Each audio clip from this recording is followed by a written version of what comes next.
The drama surrounding that post-game scene at Soldier Field was bigger than the 31-3 score, bigger than the 3 interceptions, and bigger than the ugly optics of another Cleveland Sunday that felt like it belonged in a nightmare highlight reel. The room felt thick with disappointment as Shadur Sanders walked to the podium carrying the kind of stat line that usually breaks young quarterbacks in half.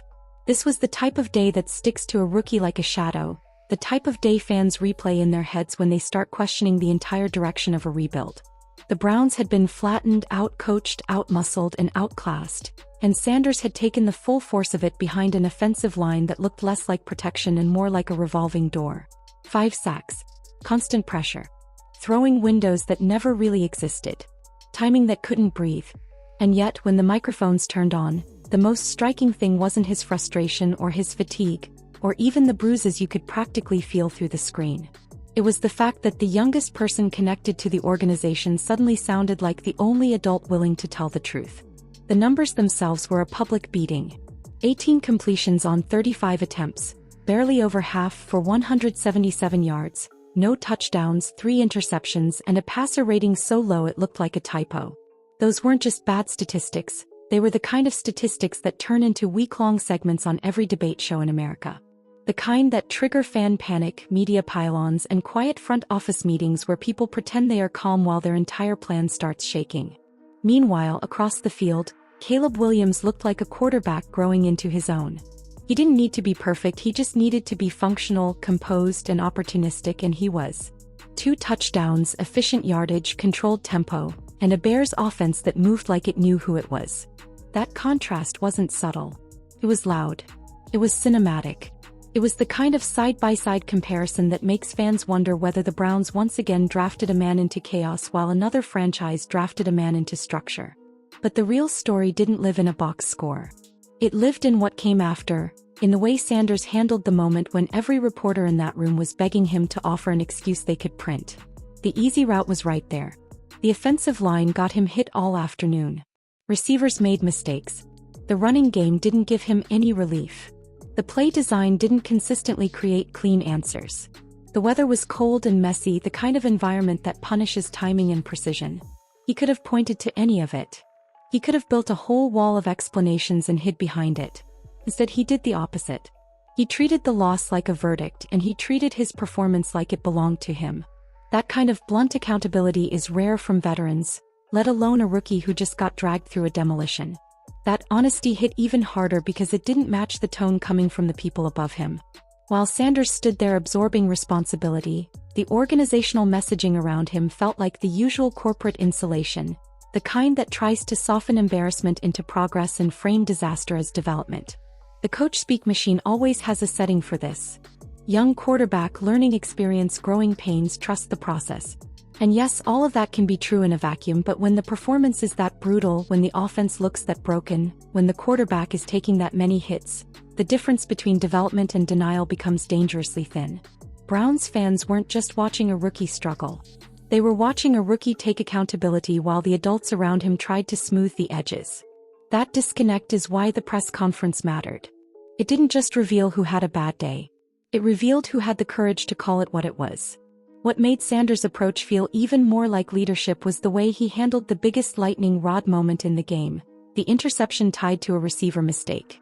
Most young quarterbacks, especially after a collapse like this, would be tempted to shift even a little blame.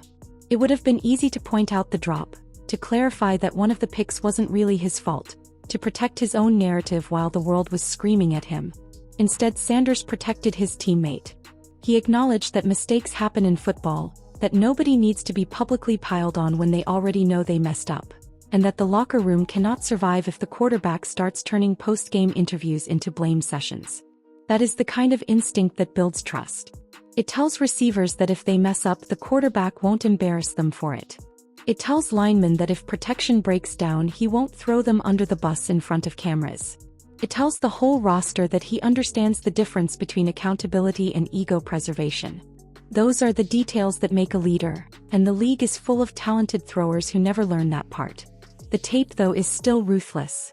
Anyone who watched that game saw Sanders operating inside a collapsing pocket on snap after snap, with defenders arriving before routes could fully develop and the structure of the play disintegrating in real time. Analysts who broke down the film pointed to examples where Sanders had to stand tall through pressure just to complete basic throws, which on one hand shows toughness and arm talent, but on the other hand highlights how unfair the environment was for a rookie trying to play quarterback at NFL speed. And when the offensive line rotation came up, injuries and shuffling and constant changes, Sanders didn't lean on it. He treated it like reality, not a shield. Injuries happen. Players don't want to be hurt. That's the league. And if you're the quarterback, you don't get to pause the season until circumstances become comfortable. That mindset also showed up when the conversation shifted to his emotional swings, the weekly roller coaster that comes with being young in the league. A week ago, the narrative might have been about promise, about flashes, about upside, about the kind of game that makes fans believe. Now it was about disaster, the kind of game that makes fans demand change. Sanders didn't sound like someone trapped in that emotional wave. He sounded like someone determined to stay the same person no matter what. That matters. Quarterbacks who let one great game inflate them and one bad game crush them don't survive.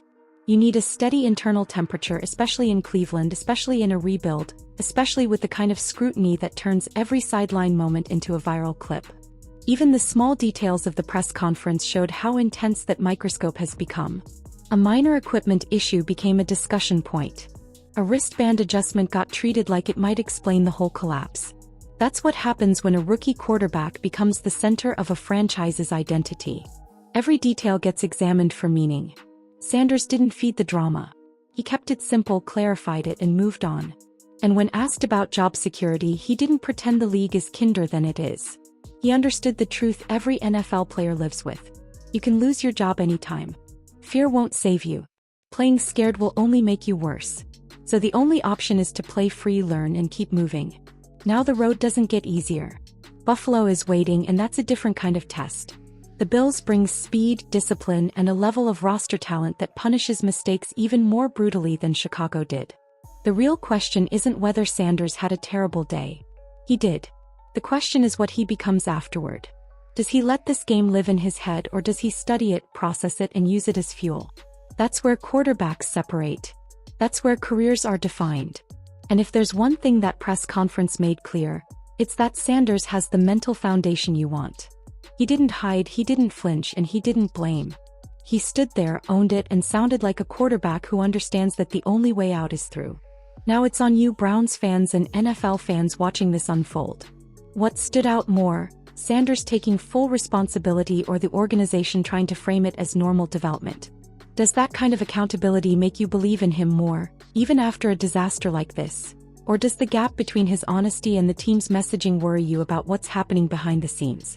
And looking ahead, do you think he bounces back against Buffalo and proves this was a painful lesson? Or is this the kind of warning sign that tells you the rebuild is still miles away? Drop your real thoughts in the comments.